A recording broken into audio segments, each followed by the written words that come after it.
ಯಾವುದೇ ರಾಶಿಫಲವನ್ನು ತಿಳ್ಕೊಳ್ಬೇಕಾದರೂ ಆದಿತ್ಯಾದಿ ನವಗ್ರಹಗಳ ಪ್ರಾರ್ಥನೆ ಬಹಳ ಮುಖ್ಯವಾಗಿರ್ತಕ್ಕಂಥದ್ದು. ಗಣಾನಾಂತ್ವ ಗಣಪತಿಗಂ ಭವಾಮಹೇ ಕವಿಂ ಕವೀನಾನುಭವಶ್ರಮಸ್ತವಂ ಜ್ಯೇಷ್ಠರಾಜಂ ಬ್ರಹ್ಮಣಾಂ ಬ್ರಹ್ಮಣಸ್ವದಾನ ಶೃಣ್ವನ್ನೋತಪಸ್ಸೇದ ಸಾಧನಂ ಮಹಾಗಣಾಧಿಪತಯೇ ನಮಃ. ಗುರುಬ್ರಹ್ಮ ಗುರುವಿಷ್ಣು ಗುರುದೇವೋ ಮಹೇಶ್ವರ ಗುರು ಸಾಕ್ಷಾತ್ ಪರಬ್ರಹ್ಮ ತಸ್ಮೈ ಶ್ರೀ ಗುರುವೇ ನಮಃ. ಗುರುಗಳನ್ನು ಪ್ರಾರ್ಥನೆ ಮಾಡ್ತಾ ಪಂಚಾಂಗ ಶ್ರವಣದಲ್ಲಿ ಇರತಕ್ಕಂಥ ಸಾಕಷ್ಟು ರಹಸ್ಯಗಳಿದೆ, ಸಾಕಷ್ಟು ವಿಚಾರಗಳಿದೆ. ಆದರೆ ಎಲ್ಲ ವಿಚಾರಗಳನ್ನು ನಿಮ್ಮ ಮುಂದೆ ತಂದಿಲ್ಲ. ಆದರೆ ಒಂದಂತೂ ಸತ್ಯ, ರಾಶಿಫಲಗಳನ್ನು ಭಾಳಷ್ಟು ಜನ ಕಾತುರದಿಂದ ಪ್ರತಿಯೊಬ್ಬರು ಆಲಿಸ್ತಾ ಇದ್ದೀರಿ. ರಾಶಿಫಲಗಳನ್ನು ತಿಳ್ಕೊಳ್ಳೋಕ್ಕೂ ಮುನ್ನ ಆದಿತ್ಯಾದಿ ನವಗ್ರಹಗಳನ್ನು ಒಮ್ಮೆ ಪ್ರಾರ್ಥನೆ ಮಾಡೋಣ. ನಮಃ ಸೂರ್ಯಾಯ ಚಂದ್ರಾಯ ಮಂಗಳಾಯ ಬುಧಾಯ ಚ ಗುರು ಶುಕ್ರ ಶನಿಭ್ಯಶ್ಚ ರಾಹವೇ ಕೇತವೇ ನಮಃ. ಹೀಗೆ ಆದಿತ್ಯಾದಿ ನವಗ್ರಹಗಳನ್ನು ಪ್ರಾರ್ಥನೆ ಮಾಡಿ ರಾಶಿಫಲಗಳತ್ತ ಗಮನ ಹರಿಸೋಣ. ಇನ್ನು ವೃಷಭ ರಾಶಿ. ವೃಷಭ ರಾಶಿಯಲ್ಲಿರ್ತಕ್ಕಂಥವರು ರಾಶಿ ನಕ್ಷತ್ರಚಾರ ಪ್ರಕಾರ ಗುರು ಮತ್ತು ಬುಧ ಇರ್ತಕ್ಕಂಥ ಆಸ್ಥಾನ, ಹಾಗೆ ಚಂದ್ರ ಮತ್ತು ಶುಕ್ರ ಇರ್ತಕ್ಕಂಥ ಆಸ್ಥಾನ. ಇಲ್ಲಿ ಅಷ್ಟು ಸಮಂಜಸವಾದ್ದಲ್ಲದ್ರಿಂದ ವೃಷಭ ರಾಶಿಯವರಿಗೆ ಪ್ರಾರಂಭದಲ್ಲೇ ಒಂದಷ್ಟು ಅವಘಡಗಳಿದೆ. ಆರ್ಥಿಕ ಸಂಕಷ್ಟಗಳು ಸಾಕಷ್ಟು ಎದುರಾಗ್ಬೋದು. ಭೂಮಿಗೆ ಸಂಬಂಧಪಟ್ಟ ವಿಚಾರದಲ್ಲಿ ಹಾಕಿರುವ ಬಂಡವಾಳ ನೆಲಕಚ್ಚುವಂಥ ರೀತಿ ಆಗ್ಬೋದು. ಆದರೆ 3 ತಿಂಗಳ ನಂತರ ಸಾಕಷ್ಟು ಬದಲಾವಣೆ ನೋಡ್ತೀರಿ. ಹೊಸದಾಗಿ ಮಾಡುವಂಥ ಉದ್ಯೋಗ, ವ್ಯವಹಾರ, ಕೆಲಸ ಕಾರ್ಯಗಳು ಅಥವಾ ಈಗಾಗಲೇ ತಾವು ಮಾಡ್ತಿರ್ತಕ್ಕಂಥ ಕೆಲಸ ಕಾರ್ಯಗಳಲ್ಲೂ ಸಹಿತ ಒಂದಿಷ್ಟು ಪ್ರಗತಿಯನ್ನು ಕಾಣ್ತೀರಿ. ಆದರೆ ಏನೇ ಪ್ರಗತಿ ಕಂಡರೂ 6 ಕಾಸು ಬರೋದಿಲ್ಲ, 3 ಕಾಸು ಕಳೆಯೋಕ್ಕಾಗಲ್ಲ. ಅಂದರೆ ಅಲ್ಲಿಂದಲೇ ಬರ್ತಕ್ಕಂಥದ್ದು ಹೋಗ್ತಕ್ಕಂಥದ್ದು ಯಾವುದು ಸರಿಯಾದ ರೀತಿ ಗೊತ್ತಾಗದಂಥ ರೀತಿಯಲ್ಲಿರುತ್ತೆ. ಸರಿಯಾಗಿ ಗೋಚರಿಸದಿರ ಸಮಸ್ಯೆ ಹೊತ್ಕೊಳ್ಳುವಂಥ ಪರಿಸ್ಥಿತಿ ವೃಷಭ ರಾಶಿಯವ್ರದ್ದು. ಆದರೆ ವೃಷಭ ರಾಶಿಯಲ್ಲಿರ್ತಕ್ಕಂಥವರು ಮನೆ ಹಿರಿಯರನ್ನು, ಗುರುಗಳನ್ನು ಅಥವಾ ನಿಮ್ಮ ಆತ್ಮೀಯರನ್ನು, ಬಂಧು ಬಳಗವನ್ನು ಯಾರಾದರಿಂದಲೂ ಸ್ವಲ್ಪ ಅವರಿಗೆ ಮಾರ್ಗದರ್ಶನವನ್ನು ತೆಗೆದುಕೊಳ್ಬೇಕು. ಆ ಮೊದಲನೇ 6 ತಿಂಗಳಲ್ಲಿ ಒಂದಿಷ್ಟು ಅನಾರೋಗ್ಯ ಸಮಸ್ಯೆಗಳಿದೆ. ಅದಾದ ನಂತರ ಆರೋಗ್ಯ ದೃಷ್ಟಿಯಲ್ಲಿ ಸುಧಾರಣೆ ಇದೆ. ಆ ಸುಧಾರಣೆ ಬಂದಾಗಲೂ ಸಹಿತ ದೂರಭಾರ ಪ್ರಯಾಣ, ಒಂಟಿತನ, ಜೊತೆಗೆ ಮನೆಯಲ್ಲಿರ್ತಕ್ಕಂಥ ಎಲ್ಲರ ಮಾತನ್ನು ಕೇಳಬೇಕಾದಂಥ ಪ್ರಸಂಗ ಎದುರಾಗುವಂಥದ್ದು ಅಥವಾ ಯಾರೂ ನನಗೆ ಬೇಡ ಅಂಥೇಳಿ ಒಂಟಿತನವಾಗಿ ಬದುಕುವಂಥದ್ದು, ಇದೆಲ್ಲವೂ ಸಹಿತ ವೃಷಭ ರಾಶಿಯವರು ಕಾಣಬಹುದು. ಆದರೆ ವೃಷಭ ರಾಶಿಯಲ್ಲಿರ್ತಕ್ಕಂಥ ವಯಸ್ಸಾಗಿರ್ತಕ್ಕಂಥ ಹಿರಿಯರು, ವೃಷಭ ರಾಶಿಯ ವಯಸ್ಸಾಗಿರ್ತಕ್ಕಂಥ ಹಿರಿಯರು ಮೊಣಕಾಲು ಮತ್ತು ಸೊಂಟಕ್ಕೆ ಸಂಬಂಧಪಟ್ಟಂಥ ರೀತಿಯಲ್ಲಿ ಒಂದಿಷ್ಟು ಸಮಸ್ಯೆಗಳನ್ನು ನೋಡ್ತೀರಿ. ವೃಷಭ ರಾಶಿಯಲ್ಲಿರ್ತಕ್ಕಂಥ ಸ್ತ್ರೀಯರು ನಿಮ್ಮ ಆರೋಗ್ಯದ ಬಗ್ಗೆ ಬಹಳ ಕಾಳಜಿ ಇಟ್ಕೋಬೇಕು. ವಸ್ತುಗಳ ಬಗ್ಗೆ ಸ್ವಲ್ಪ ಜೋಪಾನ, ಕೂಡಿಟ್ಟಿರ್ತಕ್ಕಂಥ ಹಣದ ಬಗ್ಗೆ ಮತ್ತಷ್ಟು ಜೋಪಾನ. ನೈಸಾಗಿ ಸಮಾಧಾನವಾಗಿ ಇಲ್ಲದ ಸಲ್ಲದನ್ನು ಹೇಳಿ ನಿಮ್ಮ ತಲೆಗೆ ಕೆಲವು ವಿಚಾರಗಳನ್ನು ತುಂಬಿ ಕೈಲಿರ್ತಕ್ಕಂಥದ್ದು ಕೂಡಿಟ್ಟಿರ್ತಕ್ಕಂಥದ್ದನ್ನು ಕೈಯಿಂದ ಕಸ್ಕೊಳ್ಳುವಂಥದ್ದು ಕಿತ್ಕೊಂಡು ಹೋಗುವಂಥ ಪರಿಸ್ಥಿತಿ ಸಾಕಷ್ಟು ಕಂಡುಬರುತ್ತೆ ವೃಷಭ ರಾಶಿಯವರಿಗೆ. ಸಾಧ್ಯವಾದಷ್ಟು ವೃಷಭ ರಾಶಿಯವರು ಎಚ್ಚರಿಕೆಯಿಂದಿರಬೇಕು.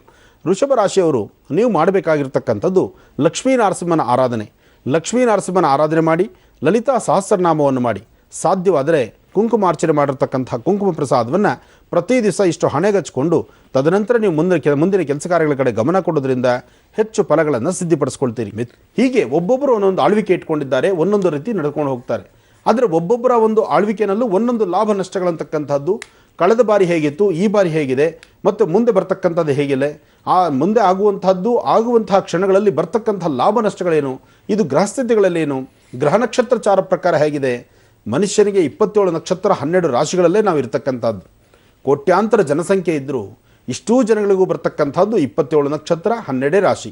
ಇದರಲ್ಲಿ ನವಗ್ರಹಗಳಲ್ಲೇ ಬರ್ತಕ್ಕಂಥದ್ದು ಫಲಾಫಲ. ಸಂವತ್ಸರ ಬಹಳ ವಿಶೇಷವಾಗಿರ್ತಕ್ಕಂಥದ್ದು. ಪಂಚಾಂಗ ಶ್ರವಣ ಎಂಬತಕ್ಕಂಥದ್ದು ಬಹಳ ಅರ್ಥಗರ್ಭಿತವಾಗಿರ್ತಕ್ಕಂಥದ್ದು. ಪಂಚಾಂಗ ಅಂದರೆ ತಿಥಿ ವಾರ ನಕ್ಷತ್ರ ಯೋಗ ಕರಣಕ್ಕೆ ಇದನ್ನು ಪಂಚಾಂಗ ಅಂತ ಹೇಳ್ತಾರೆ. ಆದರೂ ಪ್ರತಿಯೊಬ್ಬರ ವಾಸ್ತುಗೃಹದಲ್ಲೂ ಒಂದು ಪಂಚಾಂಗ ಇರಲೇಬೇಕು. ಪಂಚಾಂಗ ಕರ್ತೃಗಳು ಬರೆದಿರ್ತಕ್ಕಂಥ ಪಂಚಾಂಗವನ್ನು, ತಿಥಿ ವಾರ ನಕ್ಷತ್ರ ಯೋಗ ಕರಣವನ್ನು ಪ್ರತಿದಿನದ ಕಾಯಕದಲ್ಲಿ ನಾವು ತಿಳ್ಕೊಳ್ಳುವಂಥದ್ದು ಪ್ರತಿಯೊಬ್ಬರು ತಿಳ್ಕೊಳ್ಬೇಕಾಗಿರ್ತಕ್ಕಂಥ ವಿಚಾರ. ಪಂಚಾಂಗ ನೋಡ್ಲಿಕ್ಕೆ ಬರೋದೇ ಇಲ್ಲ, ನಾವು ಹೇಗೆ ಪಂಚಾಂಗ ತಂದಿಟ್ಕೊಳ್ಳೋದು ಅಂತಕ್ಕಂಥ ಒಂದಷ್ಟು ಜನದ ಮನೆಗಳಲ್ಲಿದೆ. ಏನೇ ಆದರೂ ಪಂಚಾಂಗ ಸಂಪೂರ್ಣವಾಗಿ ನಿಮ್ಮನ್ನು ನೋಡ್ಲಿಕ್ಕೆ ಬರೆದಿದ್ರು, ಪಂಚಾಂಗ ನಾವು ಪ್ರಾರಂಭದಲ್ಲಿ ನೋಡಿದಾಗ ಇವತ್ತಿನ ತಿಥಿ ವಾರ ನಕ್ಷತ್ರ ಯೋಗ ಎಲ್ಲವೂ ಸ್ಪಷ್ಟೀಕರಿಸಿರುತ್ತೆ. ಅದು ಪ್ರತಿಯೊಬ್ಬರ ನವಗ್ರಹಗಳ ಸಂಪೂರ್ಣ ಅನುಗ್ರಹ. ಈ ವರ್ಷ ಫಲದಲ್ಲಿ ಒಂದಿಷ್ಟು ಸಮಸ್ಯೆಗಳಿದೆ. ಆ ಸಮಸ್ಯೆಗಳೇನು ಎಂಬತಕ್ಕಂಥದ್ದನ್ನು ಮುಂದೆ ನೋಡೋಣ. ಆದರೆ ಲಾಭವೂ ಅಷ್ಟೇ ಇದೆ. ಲಾಭ ಎಂಬತಕ್ಕಂಥದ್ದು ಮನುಷ್ಯ ತಾನು ಹಾಕುವ ಹೆಜ್ಜೆಯನ್ನು ಆಧಾರಪಟ್ಟಿರುತ್ತೆ. ಒಳ್ಳೇದು ಯಾವುದು, ಕೆಟ್ಟದ್ದು ಯಾವುದು, ಯಾವುದು ಮಾಡಬೇಕು, ಯಾವುದು ಮಾಡಬಾರ್ದು, ಯಾವುದು ನೋಡಬೇಕು, ಯಾವುದು ನೋಡಬಾರ್ದು, ಇದೆಲ್ಲದರ ಬಗ್ಗೆ ಚಿಂತನೆ ಮಾಡುವ ಶಕ್ತಿ ಭಗವಂತ ಮನುಷ್ಯನಿಗೆ ಕೊಟ್ಟಿದ್ದಾನೆ. ಮನುಷ್ಯನಿಗೆ ಭಗವಂತ ಕೊಟ್ಟಂಥದ್ದಿದೆಯಲ್ಲ, ಈ ಒಂದು ಅತೀತವಾದಂಥ ಜ್ಞಾನ, ಇದರಿಂದ ಸರ್ವರಿಗೂ ಸಕಲರಿಗೂ ಒಳಿತಾಗುವಂಥ ರೀತಿ ನಮ್ಮ ಜೀವನ ನಾವು ನಡೆಸಬೇಕು. ಆದರೆ ಎಲ್ಲವೂ ನನಗೇ ಬೇಕು, ಎಲ್ಲವೂ ನಾನೇ ಮಾಡಬೇಕು, ಎಲ್ಲವೂ ಸ್ವಾರ್ಥ ಮನೋಭಾವದಿಂದ ನಡ್ಕೊಂಡ್ರೆ ಭಗವಂತ ಯಾವತ್ತಿಗೂ ಆತನ್ನು ಕ್ಷಮಿಸೋದು ಇಲ್ಲ, ಆತನಿಗೆ ಯಾವುದೇ ಥರ ಒಳ್ಳೆಯದಾಗೋದು ಬಹಳ ಕಷ್ಟವೇ.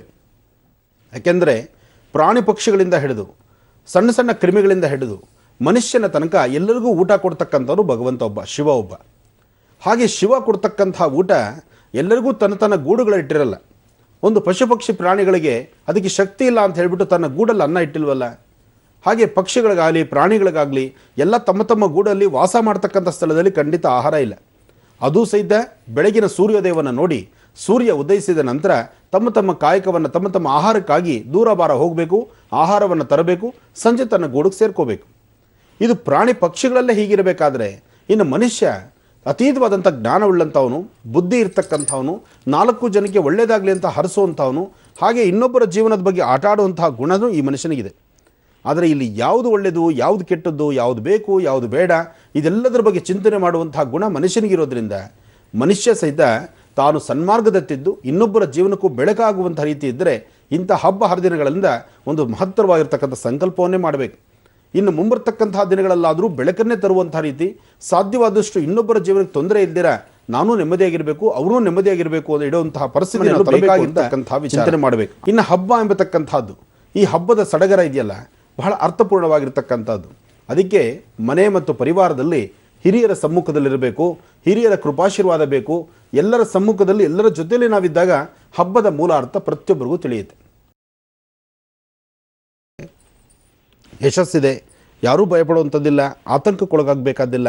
ಒಂದಷ್ಟು ರಾಶಿ ನಕ್ಷತ್ರಗಳಲ್ಲಿ ಅದು ಸಹಜವೇ, ಅದು ಸಹಜ ಪ್ರಕ್ರಿಯೆ. ಯಾಕೆಂದರೆ ಒಂದೊಂದು ರಾಶಿಗಳಲ್ಲಿ ಚಂದ್ರ ಯಾವ ಮನೆಯಲ್ಲಿದ್ದರೆ ಆ ಮನೆಯಿಂದ ಮುಂದಿನ ಮನೆಗಳೇನು ಮಾಡ್ತಾನೆ, ಅದರ ಎದುರು ಮನೆಯಲ್ಲಿ ಏನು ಮಾಡ್ತಾನೆ, ಅದರ ಪಕ್ಕದ ಮನೆಗೆ ಬಂದಾಗ ಏನು ಮಾಡ್ತಾನೆ, ದಿನ 2.5 ಗಂಟೆಗೆ ಬದಲಾಗುವಂಥ ಗ್ರಹಸ್ಥಿತಿಗಳಲ್ಲಿ ಮತ್ತು ನಕ್ಷತ್ರಚಾರ ಪ್ರಕಾರ ಯಾವ್ಯಾವ ಗ್ರಹಗಳು ಯಾವ್ಯಾವ ಮನೆಗಳಲ್ಲಿದ್ದಾಗ ಏನೇನು ಫಲಾಫಲಗಳಿದೆ ಎಂಬತಕ್ಕಂಥದ್ದನ್ನು ಅದನ್ನೇ ರಾಶಿಫಲದಲ್ಲಿ ತಿಳ್ಕೊಳ್ಳುವಂಥದ್ದು. ಅದರಲ್ಲೂ ವರ್ಷಫಲ ಈ ಬಾರಿ ತಿಳ್ಕೊಳ್ಳೋದು ಬಹಳ ವಿಶೇಷವಾಗಿದೆ. ಯುಗಾದಿ ಮತ್ತೊಮ್ಮೆ ತಿಳಿಸಿದ್ದೇನೆ. ಯುಗಾದಿ ಹಬ್ಬವನ್ನು ಅರ್ಥಪೂರ್ಣವಾಗಿ ಆಚರಣೆ ಮಾಡಿ, ಪ್ರತಿಯೊಬ್ಬರು ಸಾಧ್ಯವಾದಷ್ಟು ತಮ್ಮ ತಮ್ಮ ವಾಸ್ತುಗೃಹಗಳಲ್ಲೇ ಆಚರಣೆ ಮಾಡಿ, ಮನೆಯಲ್ಲಿ ಪ್ರಸಾದ ಭಗವಂತ ಏನು ಕೊಟ್ಟಿದ್ದಾನೋ ಆ ಕೊಟ್ಟಿರ್ತಕ್ಕಂಥ ಪ್ರಸಾದವನ್ನು ಸಾಮೂಹಿಕವಾಗಿ ಕೂತು ಎಲ್ಲರ ಜೊತೆಯಲ್ಲಿ ಕೂತು ಊಟ ಮಾಡುವಂಥ ಒಂದು ಕಾಯಕಲ್ಪವನ್ನು ಮಾಡೋಣ. ಹಿರಿಯರನ್ನ ಗೌರವಿಸೋಣ.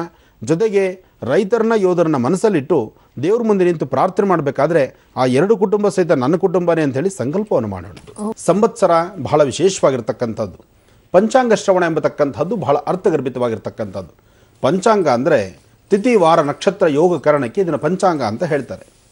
ಆದರೂ ಪ್ರತಿಯೊಬ್ಬರ ವಾಸ್ತುಗೃಹದಲ್ಲೂ ಒಂದು ಪಂಚಾಂಗ ಇರಲೇಬೇಕು. ಪಂಚಾಂಗ ಕರ್ತೃಗಳು ಬರೆದಿರ್ತಕ್ಕಂಥ ಪಂಚಾಂಗವನ್ನು, ತಿಥಿ ವಾರ ನಕ್ಷತ್ರ ಯೋಗ ಕರಣವನ್ನು ಪ್ರತಿದಿನದ ಕಾಯಕದಲ್ಲಿ ನಾವು ತಿಳ್ಕೊಳ್ಳುವಂಥದ್ದು ಪ್ರತಿಯೊಬ್ಬರು ತಿಳ್ಕೊಳ್ಬೇಕಾಗಿರ್ತಕ್ಕಂಥ ವಿಚಾರ. ಪಂಚಾಂಗ ನೋಡ್ಲಿಕ್ಕೆ ಬರೋದೇ ಇಲ್ಲ, ನಾವು ಹೇಗೆ ಪಂಚಾಂಗ ತಂದಿಟ್ಕೊಳ್ಳೋದು ಅಂತಕ್ಕಂಥ ಒಂದಷ್ಟು ವಾದ ಒಂದಷ್ಟು ಜನದ ಮನೆಗಳಲ್ಲಿದೆ. ಏನೇ ಆದರೂ ಪಂಚಾಂಗ ಸಂಪೂರ್ಣವಾಗಿ ನಿಮ್ಮನ್ನು ನೋಡ್ಲಿಕ್ಕೆ ಬರೆದಿದ್ರು, ಪಂಚಾಂಗ ನಾವು ಪ್ರಾರಂಭದಲ್ಲಿ ನೋಡಿದಾಗ ಇವತ್ತಿನ ತಿಥಿ ವಾರ ನಕ್ಷತ್ರ ಯೋಗ ಎಲ್ಲವೂ ಸ್ಪಷ್ಟೀಕರಿಸಿರುತ್ತೆ. ಅದು ಪ್ರತಿಯೊಬ್ಬರ ಮನೆಯಲ್ಲೂ ಬೇಕಾಗಿರ್ತಕ್ಕಂಥ ವಿಚಾರ. ಇನ್ನು ಹಬ್ಬ ಎಂಬತಕ್ಕಂಥದ್ದು ಬಹಳ ಅರ್ಥಪೂರ್ಣವಾದ ಸಡಗರ ಇದೆಯಲ್ಲ, ಅದಕ್ಕೆ ಮನೆ ಮತ್ತು ಪರಿವಾರದಲ್ಲಿ ಹಿರಿಯರ ಸಮ್ಮುಖದಲ್ಲಿರಬೇಕು, ಹಿರಿಯರ ಕೃಪಾಶೀರ್ವಾದ ಬೇಕು. ಎಲ್ಲರ ಸಮ್ಮುಖದಲ್ಲಿ ಎಲ್ಲರ ಜೊತೆಯಲ್ಲಿ ನಾವಿದ್ದಾಗ ಹಬ್ಬದ ಮೂಲ ಅರ್ಥ ಪ್ರತಿಯೊಬ್ಬರಿಗೂ ತಿಳಿಯುತ್ತೆ.